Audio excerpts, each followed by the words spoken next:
네, 자, 오늘의 맛수 한판입니다. 위메이드를 보려고 합니다. 게임사를 넘어서 이제 단순히 컨텐츠 회사가 아니라 플랫폼 회사로 성장하겠다라고 장형국 대표가 누누이 얘기해 왔었는데 결국에는 어제 블록체인 전문 회사 위메이드 트리와 합치면서 이제 블록체인 회사로 본격적으로 성장할 것 같습니다. 주식시장에서도 오늘 흐름이 굉장히 좋은데요. 앞으로도 레벨업 해줄 수 있을지 위메이드부터 우리 두 분의 전문가 의견을 살펴보도록 하겠습니다. 자, 오늘도 말수 한판에서는 여러분들이 가장 고민되시는 지점을 저희가 시원하게 긁어드립니다. 자, 헤르메스 스탁의 하청환 본부장, 인베스트 자문의 인성희 고문 나오셨습니다. 어서 오십시오. 네, 안녕하십니까. 네, 안녕하십니까. 자, 그렇다면 위메이드에 대한 두 분의 투자 의견부터 보겠습니다. 자, 화면을 통해서 확인해 보시죠. 자, 저희 하청환 본부장께서는 신사업으로 날개를 달았다. 인성희 고문께서도 새로운 시작점이다. 저와 같은 의견이십니다. 완전히 다른 회사가 될 것 같아요. 자, 먼저 하청환 본부장님, 신사업으로 어떤 날개를 달았습니까? 사실 이제 최근에 이제 NFT 관련된 부분이나 이제 블록체인 관련된 이벤트들 같은 경우는 어떻게 보면 이제 대체 수단으로도 사실 굉장히 좀 많이 부각이 되고 있는 상황이고요. 게임을 하면서 이제 돈을 벌 수 있는 부분으로 상당히 좀 부각이 되고 있습니다. 그래서 앞으로 이런 좀 투자적인 부분에서 상당히 좀 매력적으로 볼 수 있다라고 보시면 될 것 같고, 또 NFT 같은 경우는 대기업 쪽에서 상당히 많이 좀 진입을 하고 있습니다. 그렇죠. 예. 그래서 이제 NFT가 최근에 뭐 갤럭시와 머니트리부터 해서 좀 이벤트가 많이 발생이 됐었는데, 그러한 이벤트들 자체가 이제 대기업들은 사실 조그마한 먹거리에는 진입 자체를 하지 않습니다. 앞으로 좀 전도유망하거나 앞으로 조금 어떠한 시장 규모가 좀 굉장히 커질 수 있고 그 부분에서 좀 충분히 점유율을 차지할 수 있을 때, 그럴 때 좀 많이 진입이 되는데, 뭐 예를 들어서 이제 뭐 그 자이언트 스텝 같은 이런 메타버스 쪽도 한번 잘 생각을 해보시면은 굉장히 좀 투자적인 부분들이 선제적으로 좀 진행된 부분들이 있습니다. 뭐 삼성전자가 좀 진입이 된다거나 해서 관련된 이벤트들이 부각이 되면서 사실 앞으로의 뭐 플랫폼이라든지 이런 시장에 대한 기대성이 상당히 좀 많이 높아졌다라고 보시면 될 것 같고요. 관련된 흐름들이 지금 NFT에서도 좀 부각이 될 수 있겠다라고 보시면 될 것 같습니다. 근데 게임주들 중에서는 이제 위메이드가 관련된 종목에서 좀 상당히 좀 부각이 될 수 있겠다라고 보시면 될 것 같고, 뭐 미술품 쪽에서는 뭐 경매라든지 이런 부분들이 좀 상당히 기대가 되고 있는 뭐 서울 옥션 관련된 부분에서도 최근에 시세가 굉장히 좀 많이 분출이 되고 있습니다. 뭐 갤럭시와 머니트리 같은 경우도 최근에 좀 시세가 많이 분출이 됐고요. 그래서 NFT 관련된 부분에서는 상당히 좀 시장이 기대가 된다라고 보시면 될 것 같고, 물론 그 부분에 대해서는 한번 체크를 해보셔야 됩니다. NFT 관련된 부분들이 사실 이제 블록체인과는 조금 다른 궤도를 좀 형성을 하고 있습니다. 이제 블록체인 같은 경우는 뭐 실생활에서도 화폐로 좀 사용이 가능할까라는 부분에서는 보다 더 좀 가능성이 있지만, 사실 NFT 같은 경우는 이제 좀 추적을 해서 가야 되다 보니까 사실 상용화 부분에서는 조금 더 어려운 부분들이 있다라고 보시면 될 것 같은데, 뭐 게임이라든지 뭐 미술품 관련된 부분으로 좀 진행이 된다라고 했을 때 충분히 좀 가능성이 있다라고 본다라고 했을 때는 충분히 앞으로의 좀 기대감이 좀 나타날 수 있겠다라고 보시면 될 것 같고, 그 NFT 관련된 부분들뿐만 아니라 사실 이제 위메이드 같은 경우는 25일에 자회사 블록체인 쪽으로도까지 지금 연결이 되고 있고, 앞으로 이런 게임사들 모든 게임에 이런 부분들을 좀 연결하는 이런 종합 플랫폼을 만들겠다라는 이런 좀 계획을 가지고 있는 상황입니다. 그런 부분으로 봤을 때는 하나의 좀 새로운 이제 날개를 좀 달 수 있는 부분들, 그리고 우리들이 굉장히 좀 많이 관심을 가지고 있는 사업군들에 대한 지금 두 가지를 모두 다 가져가기 때문에 좀 기대가 된다라고 보시면 될 것 같고, 그렇다고 뭐 게임 자체에 좀 문제가 있냐, 그것도 아닙니다. 물론 IP 자체는 미래에 좀 한정적이긴 하지만 그래도 굉장히 좀 순항을 하고 있는 그런 부분들을 봤을 때는 뭐 본업뿐만 아니라 이런 신사업들에 대한 날개들을 좀 많이 달아줄 수 있겠다라고 보시면 좋을 것 같고, 앞으로 추가적인 이벤트들은 좀 충분히 많이 발생이 될 수 있는 시점이기는 합니다. 그래서 이러한 부분들이 이제 기대감으로 끝나는 것이 아니라 실질적으로 이제 실적까지 좀 이어질 수 있는 부분에 대해서는 좀 체크를 해보실 필요는 있을 것 같지만, 일단 모멘텀 자체는 굉장히 좀 풍부해졌고 앞으로의 좀 성장 가능성이 굉장히 좀 뛰어난 부분으로 좀 자리를 잡았다라는 관점에서 좀 설명을 드릴 수 있을 것 같습니다. 위메이드가 이제 단순히 게임 회사가 아니죠. 네. 그렇죠? 이제 게임 회사로 볼 수가 없는 것이, 제가 위메이드 말씀하시는 동안 게임사들 차트를 돌려보니까 처참합니다. 아, 그렇죠. 완전히 달라요. 위메이드는 정말 올해 이제 9월 달부터 꾸준히 고점을 높여가서 지금 4만 원짜리가 16만 원까지 단숨에 4배 이상의 성장을 거뒀습니다. 어제 그 위메이드 장영국 대표가 직원들에게 보낸 이메일 내용을 보면 이 회사가 앞으로 어떻게 성장하고 있는지 금방 알아보실 수가 있습니다. 자, 위메이드 트리와 합병을 결정했죠. 블록체인 전문 자회사입니다. 위믹스라는 이름인데 글로벌 게이밍 블록체인이자 또 게임에 무려 기축통화가 될 기회를 맞고 있다라고 장영국 대표가 직접 언급했습니다. 그동안 웰메이드 게임인 미르포가 준비된 블록체인을 만난 결과다라고 강조를 했습니다. 그래서 단순히 이 게임의 컨텐츠 회사가 아니라 플랫폼 회사로 발돋움하는 성장의 과정을 우리가 지켜본다고 평가를 할 수 있겠죠. 그 꿈을 이루기 위해서 조직의 틀을 만들겠다. 전사적으로 블록체인 게임과 플랫폼에 집중을 할 것이다. 이제 시작이다. 라고 강조를 했습니다. 자, 저희 그 인성희 고문님께서 여기에 대한 앞으로의 완전히 새로운 영역으로 새로운 성장을 할 것이다라고 그 정리를 해주셨던 만큼 여기에 대한 해석을 해주실 수 있을 것 같습니다, 고문님. 새로운 시작이라는 개념은 이게 기존의 게임 회사에서 네. 뭔가 좀 새로운 뭐 소위 그 걔네들이 그쪽에서 하는 가상화폐가 맞습니다. 기축통화로 얘기를 하는데. 일반적으로 우리 기축통화는 뭐 대표적으로 달러를 따지는데 이쪽에서 얘기하는 게 P2E라 그래서 게임을 하면 돈을 번다는 개념으로 완전히 옮아가는 것 같아요. 기존에 우리가 게임을 해서 사행성이다라는 얘기 때문에 상당히 문제가 됐었고 중국에서는 그걸 막고 있고 여러 가지 상황인데 실제로 지나다 보니까 게임을 하면 돈이 되는 그런 경제적인 논리로 움직이다 보니까 거기서 사용하는 금액들이 지금은 뭐 현금이나 이걸 바꿔서 사용하지만은 실제적으로 그런 쪽에서 가상화폐 쪽을 연결시켜서 그쪽에 위믹스라는 가상화폐를 이 회사가 만들었어요. 그래서 이거를 우리나라에도 상장을 이미 시켰고 글로벌 시장에도 거래소에 상장이 돼 있거든요. 그래서 그걸 가지고 모든 게임을 갖다가 메타버스 연결되는 모든 게임을 가상화폐를 자기네 가상화폐를 통해서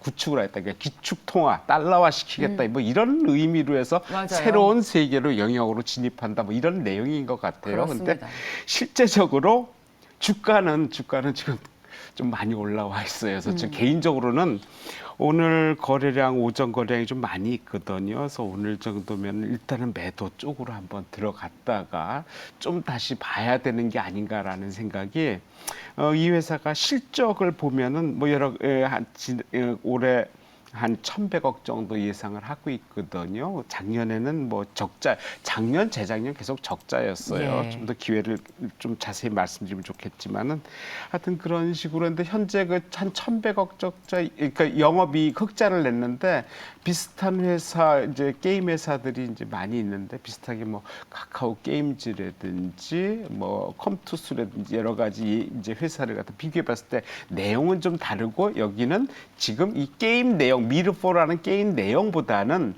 어떤 새로운 가상화폐를 통한 메타버스의 구축, 그다음에 기존의 그 위메이드 트리라는 회사를 합병을 하지 않습니까? 회사들이 클라 그러면은 합병보다는 쪼개기를 해가지고 지금 회사가 기업체를 좀 어떤 그 덩어리를 좀 키우려는 내용들이 많이 있거든요. 그래서 그런 쪽에서 보면은 거꾸로 분사보다는 합병을 통해서 하는 게 상당히 내용이 괜찮다라는 진짜 시너지 효과가 날 수 있겠구나라는 생각. 기존의 회사들은 분사를 통해서 거기도 뭐 인적 분할이 아니고 무지막지한 물적 분할을 통해 갖고 회사를 쪼개고 회사는 나중에 되면은 점점 커질 수 있다는 뭐 그런 개념을 갖는 것 같아요. 예. 그래서 그런 쪽에서는 좀 이쪽에서 지금 합병하는 게 상당히 새롭다기보다는 유익하다라는 쪽에서 정리를 하고 예. 가격 자체를 보면 아까 서두에 말씀드렸지 영업이익뿐만 쪽에서 카카오가 영업이익이 올해 예상이 한 1,600억 정도 되거든요. 이 예. 회사가 1,100억인데 현재 시총이 5,500억이에요. 카카오가. 근데 이 회사가 지금 4조 8천억 정도 되는 것 같아요. 그렇다면은 거의 뭐 다 오지 않았나라는 생각. 뭐 비교는 좀 이게 예. 수치적인 비교는 좀 너무 좀 떨어져 있지만은 일단은 그런 걸 봐서는 네. 현재 가격대가 뭐 저가 대비해서 거의 4배 이상 올랐기 올랐거든요. 때문에. 그렇다면 오늘 거래가 터져준다면 한 번은 접어주고 다시 보는 게 어떨까라는 쪽에서 한번 시각을 가져봅니다.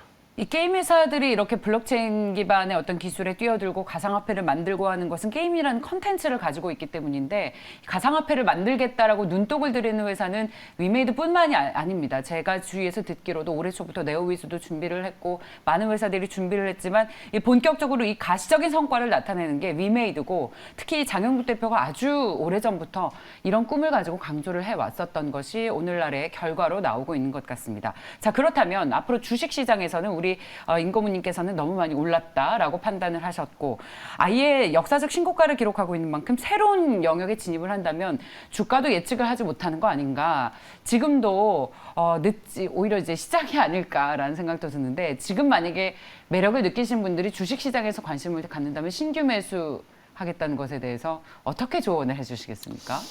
사실 네. 이 부분에 대해서는 좀 보수적으로 말씀을 드릴 수밖에 없습니다. 물론 이제 이런 성장성이나 관련된 부분들로 봤을 때 이건 이제 또 뻔한 얘기를 좀 해드릴 수밖에 없어요. 운용기간 자체가 길어지게 되면은 이 지금 산업에 대한 성장성이나 이 기업에 대한 성장 가치가 굉장히 좀 부각이 되고 있다 보니까 결국에는 올라가겠지만, 앞서 말씀드렸던 것처럼 이런 이벤트로 지금 갭까지 발생되면서 굉장히 좀 상승을 하고 있거든요. 그런 상황에서 지금 거래량은 아직까지는 엄청 터지지는 않았는데, 만약에 좀 거래량까지 좀 터지면서 나오게 되면 이제 손바뀜도 나타나는 그런 부분들이 있을 수가 있는데, 그래서 지금 단기적으로 봤을 땐 사실 어떻게 보면 좀 기보유자의 영역이다라고 보시면 될 것 같고, 신규로 접근을 하실 수는 있겠지만 사실 많은 비중을 좀 실기는 어렵다라고 좀 보여지고 있습니다. 그래서 좀 눌림이 나왔을 때, 그렇다고 뭐 눌림이 엄청나게 뭐 크게 나올 것 같지는 않고요.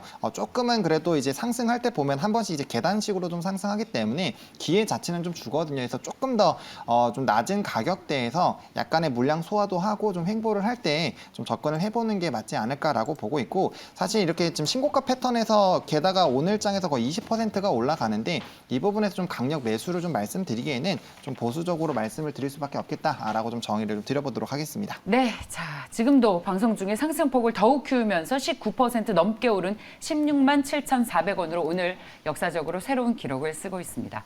다음 이슈 보겠습니다. 네, 역시 저희 장 출발 직전에 SK하이닉스가 분기 사상 최대 실적을 발표했죠. 반도체 업황에 대한 우려가 너무 많은데 보니까 SK하이닉스도 저희가 가장 걱정했을 때가 저점이었습니다. 바닥권에서 꾸준히 올라오고 있는 SK하이닉스의 주가를 비롯해서 이제 반도체 업황이 아닙니다. 업황이 아니고 주가가 이제 바닥을 찍고 반등을 해줄 수 있는지 살펴보도록 하겠습니다. 자, 그렇다면 두 분은 반도체 종목 중에 어떤 종목이 탑픽인지 혹시 여기 이 전제에 동일하신다면 의견을 좀 들어봤는데, 저희 하창한 본부장께서는 한미반도체, 그리고 인성희 고문께서는 코리아 서키트를 탑픽으로 꼽아주셨습니다. 하창한 본부장님, 한미반도체를 왜 가장 매력적으로 보십니까? 일단은 이제 후공정 쪽으로 봤을 때 좀 기대가 네. 되는 종목이고요. 후공정업체. 네, 네, 그리고 이제 동의합니다. 어쨌든 반도체 업황이 좀 좋아지게 되면은 자연스럽게 이제 전공정부터 후공정까지 다 두루 좋아지게 됩니다. 그래서 전방 산업들, 이제 전방 공정들이 잘 움직이는 걸 좀 확인하고 대응을 할 수 있기 때문에 그런 부분에서도 좀 매력적이다라고 보실 필요가 있을 것 같고요. 또 이제 뭐 비전 플레이스먼트라든지 EMI 전자파 차단 실드가 이제 전 세계 1위 기업입니다. 그러다 보니까 관련된 부분에서는 뭐 확고한 지위를 가지고 있고요. 이에 따른 수혜도 계속적으로 나타나고 있고요. 또 최근에 이제 고부가 기판에 대한 이런 소를 또 새롭게 개발을 했는데, 관련된 부분들에 대한 상용화가 상당히 좀 기대가 되고 있는 상황입니다. 아무래도 이제 뭐 TSMC라든지 이런 이 파운드리 쪽에 대한 투자들이 상당히 좀 많이 나타나고 있기 때문에 관련된 수혜 종목으로도 좀 계속적으로 언급이 되고 있는 기업이고요. 또 이제 지속적으로 수주가 좀 나타나고 있고 실적적인 부분에서도 상당히 좀 견조하게 움직임들이 나타나고 있는 부분들이 있습니다. 그래서 관련 조금은 어느 정도는 좀 조정이 나왔지만 대세적인 시세가 나오고 나서부터 사실 아직까지 이 가격대를 좀 깨지 않고 유지를 하고 있거든요. 그래서 반도체 업황들이 뭐 3분기 정도 보통 6개월에서 이제 9개월 정도 좀 선행해서 움직이는 경향들이 있다 보니까 내년 3분기 이후부터는 사실 상당히 좀 기대가 되고 있습니다. 회복적인 부분에서 뭐 재고나 이런 부분들이 많지 않기 때문에 그래서 그런 흐름들만 좀 나타나게 된다라고 했을 때는 충분히 좀 중장기적인 관점으로 좀 접근이 가능하겠다라고 보시면 좋을 것 같고 사실 최근에 좀 반등은 나오고 있지만 반도체 쪽은 사실 단기적인 트레이딩 관점으로 보시기보다는 중장기적인 관점으로 보시는 게 좀 맞겠다라고 보시면 좋을 것 같고요. 나의 투자 성향 자체가 좀 짧다 하시는 분들은 사실 지금 시점에서 반도체를 좀 접근은 안 하셨으면 좀 좋겠다라고 말씀을 좀 드려보도록 하겠습니다. 기다림은 있다. 네. 라는 말씀 왜 제 귀에 꽂히죠? 기다림이 조금은 필요하겠죠. 네. 네, 알겠습니다. 그렇습니다. 자, 그렇다면 인성희 고문님, 코리아 서킷은 어떤 논리를 가지고 있어요?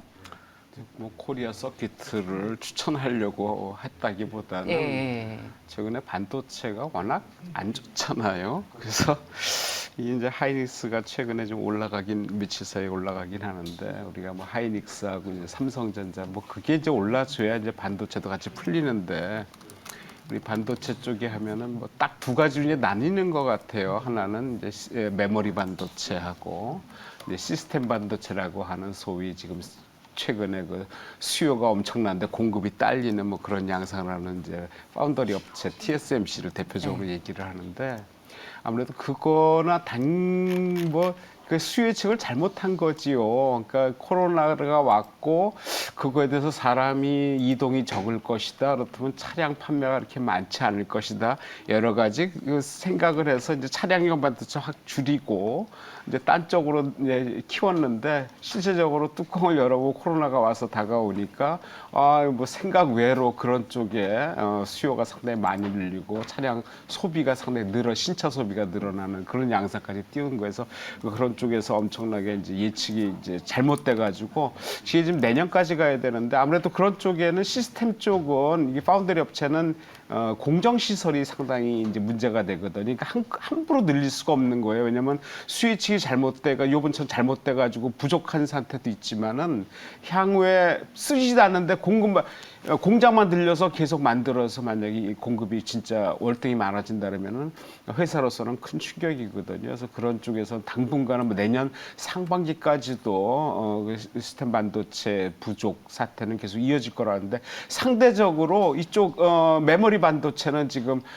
수요를 충분히 능가하고도 공급이 지금 남는 그러니까 올해 초에는 뭐 슈퍼 사이클에서 엄청나게 예상을 했는데 실제적으로 보니까 그거에 뭐 슈퍼 사이클까지는 안 가지만 수요는 많이 있었는데 이제 향후에는 사이클 자체가 좀 떨어지는 쪽으로 본다면은 그거에 대한 수요가 내년 상반기 이후에는 상당히 줄어들 것이다라는 쪽에서 상당히 좀 우려를 하고 선 반영된 게 아닌가 이렇게 생각이 들어요. 그래서 그런 쪽에서 좀 걱정이 되는데 다행히 SK 하이닉스가 이제 최근에 거의 뭐 고점 대비해서는 거의 30% 하락했거든요. 네. 삼성전자는 그보다 조금 못한 20% 조금 넘는 부분이긴 한데 최근에 바닥을 좀 찍는 모습을 좀 보여서 아직 확실치는 않지만은 네. 좀 다행이다라고 생각하고 만약에 그렇게 된다면은 반도체 장비나 후공정 전공정 어우러서 좀 가능할 수 있는 게 뭘까 이렇게 찾아보다 보니까 네. 최근에 코리아 서킷가 오늘도 좀 강세를 보이는데 한 2, 3일째 강세를 보이는 것 같아요.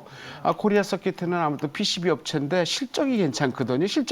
반도체 업체가 실적이 안 좋지 않아요. 다 좋아요. 맞습니다. 좋은데도 불구하고 다잘 알고 코리아 있죠, 또. 서킷가 상당히 좋게 나와 있는데도 주가 반영이 안 되는데 최근에 주가가 좀 반영이 된 다행스럽다라는 생각이 드는데 작년 실적이 134억의 영업이익인데 올해 3분기에 무려 269억 엄청나게 지금 서프라이즈급으로 나오고 있거든요. 4분기께 이어진다면 올해 영업이익은 거의 작년 대비해서 3배 이상 올라가요. 그래서 실적이 엄청 회사가 좋아지는데 주가는 바닥이다. 충분히 베팅할 필요성이 있다라는 현재 가격대에서 베팅할 필요성이 있지 않나 생각해서 한번 관심 있게 볼 필요 있다 생각이 듭니다. 저희가 이제 오늘 SK 하이닉스가 분기 사상 최대 실적을 발표한 것을 필두로 그렇다면 반도체 관련 주식 전체에 대한 투자 의견은 어떻게 가져가냐라고 아예 근본적인 질문으로 돌아왔을 때 사실 반도체는 시간을 녹여야 한다. 그건 좀 시간이 오래 걸릴 것이다라는 말씀이시고 여전히 우려감을 좀 나타내셨습니다. SK 하이닉스가 분기 사상 최대 실적을 발표했고 그래서 바닥권에서 계속 오르고 있고 저희 앞서 베팅의 순간에서도 이제 많이 빠져서 SK 하이닉스랑 삼성전자는 사야 될 때가 왔다라고 전문가들이 이야기를 좀 하고 있습니다. 실제로 그만큼의 수익을 거뒀고요. 근데 또 이제 많이 바닥권에서 올라온 만큼 본격적인 상승을 위해서 그런 에너지가 있을 수 있을까? 이 하이닉스의 실적 발표가 반도체 주식에 대한 우려를 좀 불식시켜줄 수 있는지에 대한 두 분의 의견을 좀 듣고 싶은데 사실 증권사에서는 여전히 보고서들이 좋지가 않아요. 앞으로 디램 가격이 계속 하락하면 4분기 실적은 생각보다 안 좋을 거고 그래서 목표가를 하향 조정하는 보고서들까지 나오고 있습니다. 자, 이 반도체 주식에 대한 우려의 불식을 오늘 SK 하이닉스를 필두로 좀 지워줄 수 있을지 인성희 고문님의 의견을 먼저 들어보겠습니다. 두 분 모두 시간이 많지 않아서 짧게 한마디씩 좀 듣고 정리를 하겠습니다. 예, 지금 SK 하이닉스 기준으로 한다면은 진짜 그 업황 때문에 그 목표 주가를 거의 한 10% 이상 애널리스트 내려 하향 4분기부터 조정했습니다. 하향 조정했어요. 그렇다면은 어차피 올해 말 4분기부터는 이제 선반영 돼가지고 이미 선반영 되긴 했지만은 내년 3분기까지는 다운 사이클로 봐야 되거든요. 근데 시장이 꼭 그렇게 뭐 실적 때문에 주가가 움직이고 이런 상황은 아니에요. 지금 이미 봤듯이 아무래도 그 전체 흐름 지금 뭐 다우나 나스닥이 우려를 넘어서서 지금 최고치를 형성을 하고 우리도 지금 3,000포인트, 1,000포인트 안착을 했거든요. 이게 언제부터 뭐 이제 빠질 거다라고 예측을 많이 했지만 실제로 그렇게 안 되고 있어요. 그렇다면은 미국이 잘 버텨준다라면 그게 뭐 연결된다면은 뭐 테이퍼링이나 금리 인하 연결되는데 이미 그거에 연결된 쪽으로 본다면은 그렇게 우려할 만한 상황까지는 아니다. 이제는 우리가 이미 예측을 하향으로 했기 때문에 여기서는 서서히 올라가는 쪽이 될 수도 있지 않을까 해서 주가 지수와 연계해서 보는 게 현명하지 않을까 이렇게 판단이 됩니다. 바닥을 쳤다. 네, 자 하창원 본부장님. 저도 뭐 비슷한 의견입니다. 사실 앞서서도 이제 6개월에서 9개월 정도 선행한다라고 말씀을 드렸는데 내년 3분기에 회복이 된다라는 이 전망이 맞다라고 했을 때는 사실 네. 11월 달부터는 좀 적극적으로 매수를 좀 진행을 하는 게 좋겠다라고 말씀을 드리겠고요. 반도체 업체 이 반도체 업종 자체가 단기 투자하는 섹터는 아닙니다. 아니죠. 예. 네, 그래서 그런 관점에서 봤을 땐 충분히 좀 주워 가시기에는 괜찮은 가격대가 좀 형성이 되어 있는 것은 좀 사실이다라고 말씀 좀 드려보도록 하겠습니다. 예, 자 한미 반도체 그렇다면 어떻게 전략을 세우면 좋을지 가격 전략을 짧게 좀 언급을 부탁드립니다. 네, 한미 반도체 같은 경우는요, 지금 조금 눌렸다가 오늘 장에서 좀 강하게 좀 시세가 분출이 되고 있습니다. 그래서 한 번 정도는 요 갭을 메우는 움직임이 나타날 수 있기 때문에 뭐 3만 원대부터 3만 1,000원 사이에서 좀 분할로 접근을 해보시면 좋겠다라고 말씀을 드리겠고요. 앞서 설명드린 것처럼 반도체는 급하게 매수하실 필요가 전혀 없기 때문에 분할로 차근차근씩 접근해 보시면 좋을 것 같고요. 목표가 같은 경우는 이제 1차적으로 38,500원 좀 제시를 드리도록 하겠습니다. 이 가격 라인대에서 이제 매물을 좀 박스권 돌파하는 라인이기 때문에 한 번에 좀 물량 소화가 좀 충분히 나타날 것 같고요. 만약 이 부분 뚫으면서 5일선 타고 간다라고 했을 때는 그냥 홀딩 하시면 될 것 같고요. 일단 1차적으로는 그렇게 가격 말씀을 드리겠고 이번에 만약 좀 조정이 나온다고 했을 때 27,000원 라인대가 좀 중요합니다. 이전에 상승을 했을 때 뚫어주던 그런 라인이고요. 이번에 좀 저점이 나왔었던 그런 라인이기 때문에 27,000원 정도만 좀 견조하게 유지가 된다라고 했을 때는 충분히 좀 끌고 가볼 만하다라고 말씀을 좀 드려보도록 하겠습니다. 네, 자 그리고 저희 인성희 고문께서 소개해주신 코리아 서킷2도 방송 나간 이후에 상승폭을 계속 키우면서 7% 넘는 15,900원 기록하고 있습니다. 맞수한판이었습니다. 인베스트 자문의 인성희 고문, 헤르메스 스탁의 하창환 본부장이었습니다. 말씀 고맙습니다. 감사합니다. 고맙습니다.